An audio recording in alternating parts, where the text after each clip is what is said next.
Let's go.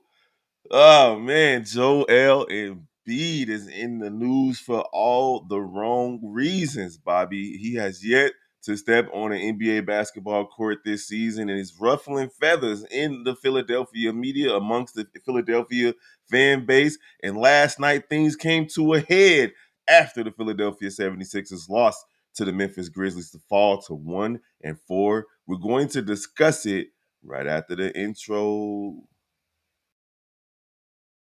Thank you for tuning in to the number one place for your basketball fix, NBA Central, hosted by the Cognac Boys. All right, Bobby, man, Bobby. It's You. rough. Joel Embiid last night. He goes from winning a gold medal. First, he spurred the French team and after telling them he was going to play for them, turned his back on France and went and played with the United States. Won a gold medal. Didn't really play in the preseason at all. Hasn't played an NBA game yet this season. And now, last night, after yesterday or the day before, having a conversation with the media about how much he's done for the city of Philadelphia, how much he's put his body on the line, and how much he thinks is BS to be in question about his ethic and his work ethic, came to a head with the reporter. What's his name? Marcus what? Marcus Hayes. Marcus Hayes, who wrote an article that mentioned his brother who passed away and his son who was named after his brother, in reference to Joel Embiid's motivation to play good basketball and how he's yet to play and how his work ethic is in question. And Joel Embiid took umbrage with that, bro. He said, "Hey, next time you mention my dear brother and my son, you're gonna see what's gonna happen, and I'm gonna deal with the consequences." And he showed Buddy. Buddy messed around and found out. They got into it, pushed him, and the reporters and security had to separate those guys, Joel Embiid and the reporter. Man, let's get into it, Steve-O. How we feeling about Joel Embiid putting his hands on the reporter for mentioning his family in the article, questioning his work ethic for the Philadelphia 76ers? My boy called me Steve-O, but nonetheless, we good. Oh, I'm man. like, you good. I know y'all normally work together. It's all good. But man, I'm just thinking about it like this situation to me is it's something that one party feels like it was taken personal, and then on the flip side, one guy and Marcus Hayes feel like he just doing his job. I don't really necessarily like the words that were displayed within the article. I think that if you wanted to get your point across, that could have been a different way. Um, but this was the way that he chose. I believe there is some truth to it, you know what I'm saying? And it's not like those comments don't ever come up when you discussing things like this. I've seen plenty of times to where we say, hey, X player in whatever their respective sport is, hey, he just lost somebody. Let's see if he come out there and hoop. You know what I'm saying? Or let's come out and Mhm. see if he has a big day. Or he's going through this. Let's see how he used that moment to persevere. I kind of take it as that Marcus Hayes, the writer, was trying to use that in that way.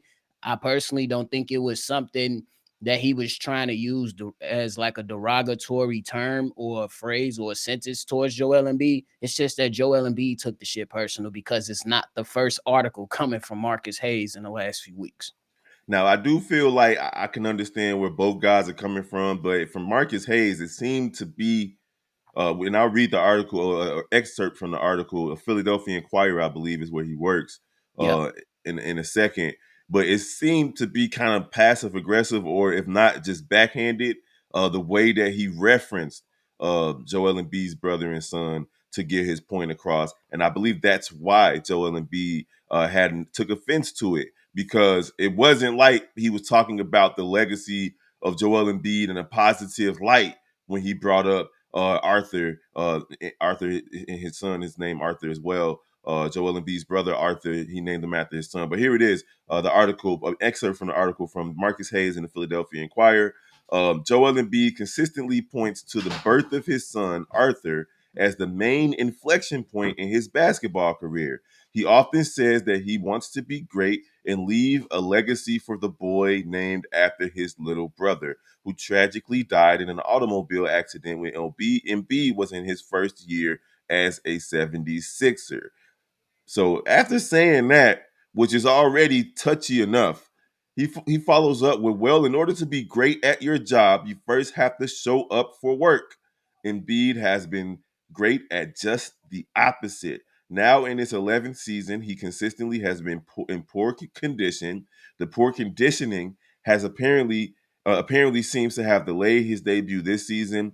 Embiid won't play in the opener or in the next two games, and obviously he hasn't played at all in any of the first 5 games of the 76ers season. So I feel like that reference, Steve-O, was out of hand. It was You out of call me pocket. Steve-O one more time. Man, bro, stop it, bro. I work with Steve-O Still, every.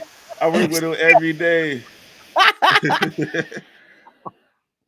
it's but hey, Kev, just to add on to the context, the man Marcus Hayes wrote a column on October 23rd saying the column is titled Joel Embiid disrespects the Sixers, the games, its greats, and himself. Starting that off with that. And then on October 30th, he wrote another one. The Sixers plan to sit Joel Embiid early and often. They should give fans refunds for games without him. Then on November 1st, 76ers absentee Joel Embiid fibs in his own defense and has gold medal deflection. So you know, man, is not happy with anything that Marcus Hayes has to say. And Oh Kev, yeah. getting into it offline, but I think it's important just to kind of dive into it right now. Me personally, Joel Embiid has a point from the day prior when he was in the pressure said that he did too much for the city. He gave a little bit, you know, he's given a lot to the city. He don't deserve some of the things that he's saying. Now, I'm gonna keep it a buck with him and let him know this. You're a basketball player. You're not free from any criticism because these reporters got jobs to do, and us as you know what I'm saying, building the NBA Central and all the shows, we gonna do our job and call it like we see it. Me personally, I'm not talking about your son or your brother. If other guys do that, that's on them. But I do give some type of credit to him in this regard, Kev, outside of everything else. We known it was a fact. The man they was talking about he was dealing with cerebral palsy. Is that's the correct term for it, right? Mm-hmm. Last season playing basketball, Mm-hmm. blind in the eyes, fingers, knee injuries, things like that. He tried to show up for the city for the most part. Mm-hmm. How you feeling about that statement that I made? Yeah, I mean, when Embiid was talking to the presser, he's saying he's done too much for the city. He listed all the different injuries he's played through, and you can't really fault him for that. But at the end of the day, he plays for the Philadelphia 76ers. Fans in Philadelphia booed Santa Claus. Like they want to see winners.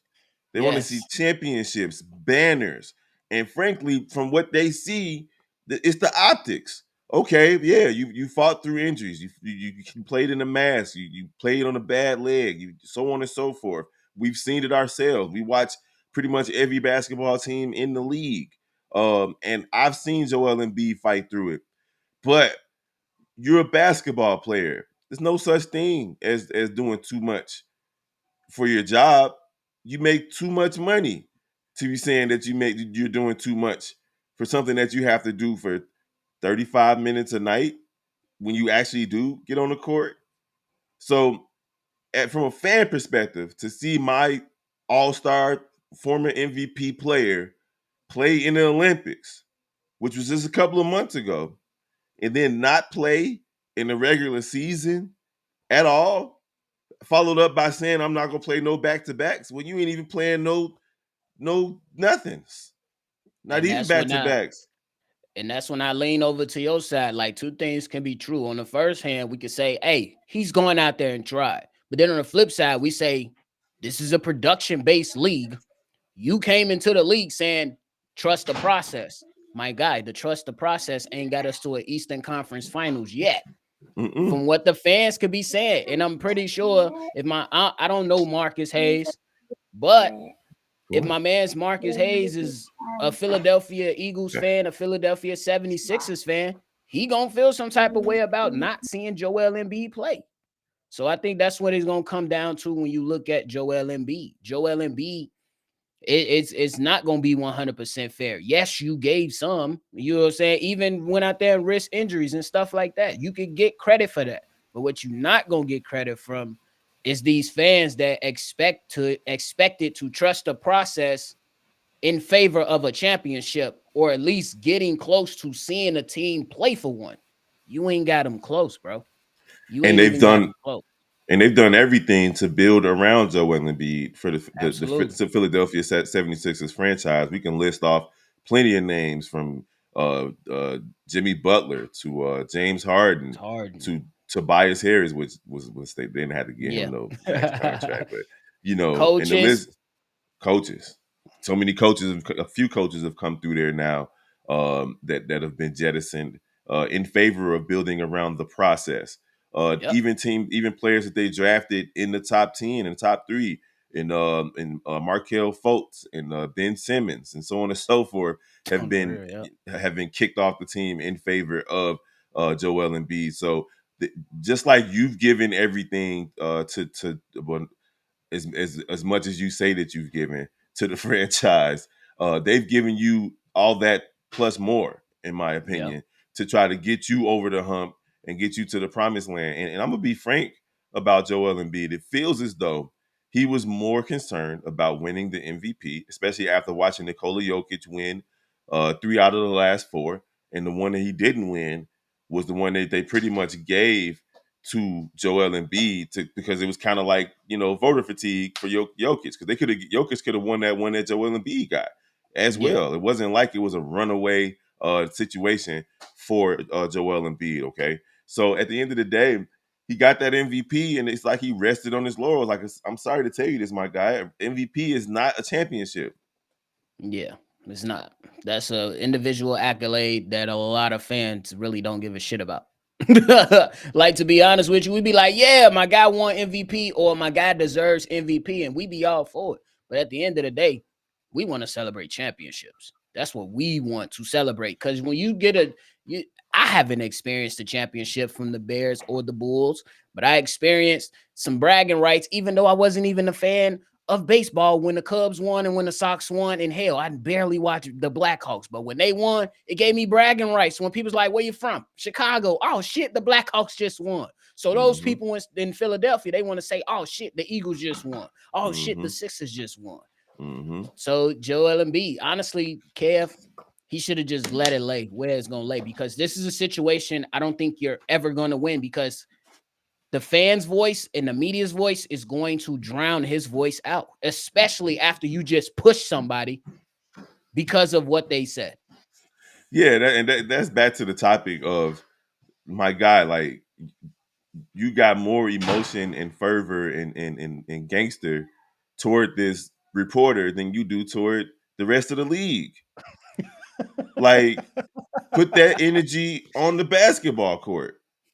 Like, you want to push this man around, go push around some NBA centers, some On the power real. forwards. Like, Let's that's what you dominate. get paid to do, man. You get paid to dominate on the basketball court, not to read the press clippings and get upset about and take things personal for somebody that's just doing their job. Because frankly, this man is he's the voice of the people. He's not Pretty going to just much. write this for the Philadelphia Inquirer if that's not what the temperature is outside of the Philadelphia locker room. He's not the only reporter that feels that way. He's just the only one that has the balls to write about it and say it out loud. He's saying what everybody's thinking, Joel Embiid. And frankly, hit dogs holler, bro. Hit dogs holler. He threw a rock. It hit you, and if it didn't affect you, if you didn't care what the media says, which is where it kind of egged the whole situation on last night, if you didn't care, you wouldn't say anything about it. You don't hear the greats, Kobe, Mike. You do hear LeBron and KD. They read their press clippings, and this is that new. I guess it's the new age stuff, Bobby. This is the social media generation, the 2K generation. They read their text messages, they read their Twitters, and all of that stuff. They're actively involved in it, and this is a result of that. Instead of being focused on getting healthy, you're focused on people saying that you're not healthy, and it's just not a good look. Regardless of what Buddy said, you could have just said something about it and left it alone. And the fact that it had to get physical is just too much for me. The fact that you taking something like that so personally, it's just too much for me. Like, you want to push a dude that said something that mentioned your family. You can say, hey, don't mention my family. I thought that was the tough part for me.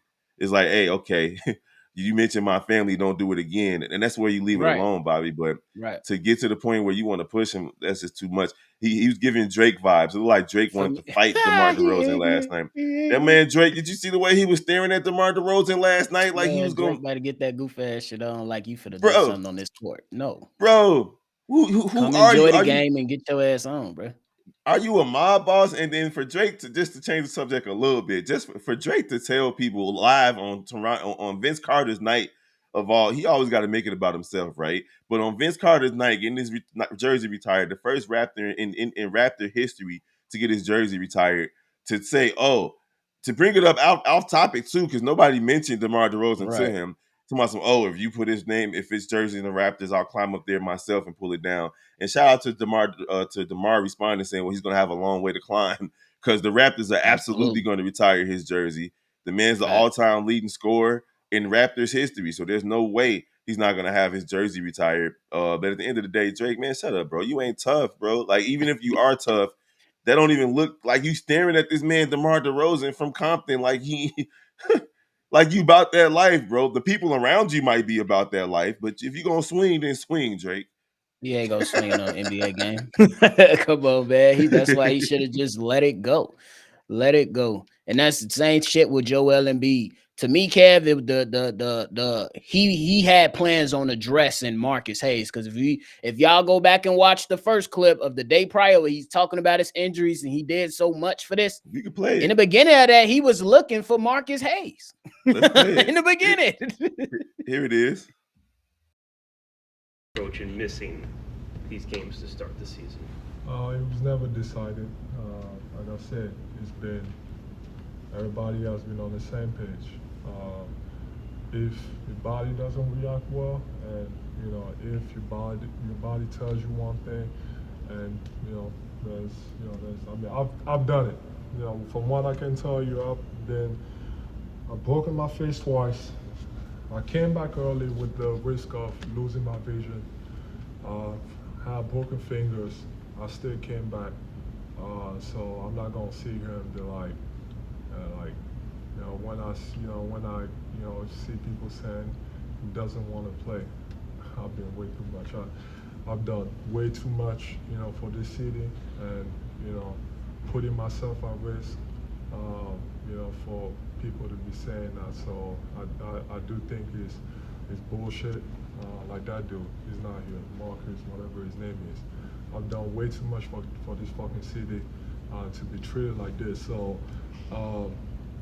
done way too fucking much. But like I said, I wish I was as lucky as other ones, but that doesn't mean that I'm not trying and I'm not doing whatever it takes to be out there, which I'm gonna be here pretty soon. In the last couple.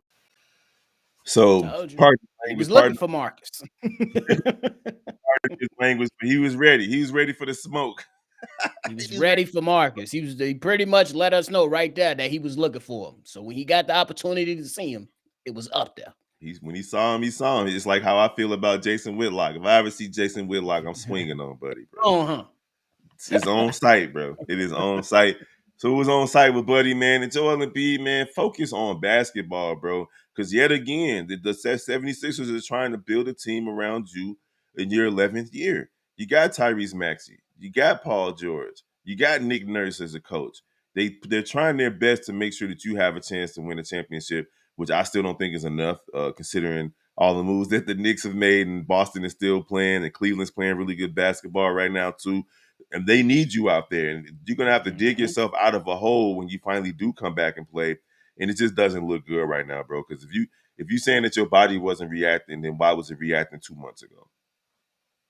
And the Sixers are 1-4 right now. Y'all Mm-hmm. they need you. So I'm with Kev. I feel Joel Embiid on certain aspects, but this is a battle you ain't gonna win when it's versus the media and the fans. You're not gonna win. It's just your voice. versus Mm-hmm. all these millions of people. You ain't gonna win, bro. Yes, sir. All right, man. We appreciate all the love support over here on NBA Central and the rest of the Chi-Town sports family. Just go ahead, type in your favorite Chicago team and put Central after it, and you're going to find out our page. We appreciate you guys. Go ahead, like, comment, and share. Hit us up at NBA Central Pod, wherever you like to receive your social media. For Bobby, it's your boy Big Kev. And the rest of the gang, we're going to holler at you guys later. Head on over to Chicago Bears Central for the live call later on this afternoon when the Bears take on the Arizona Cardinals. Peace.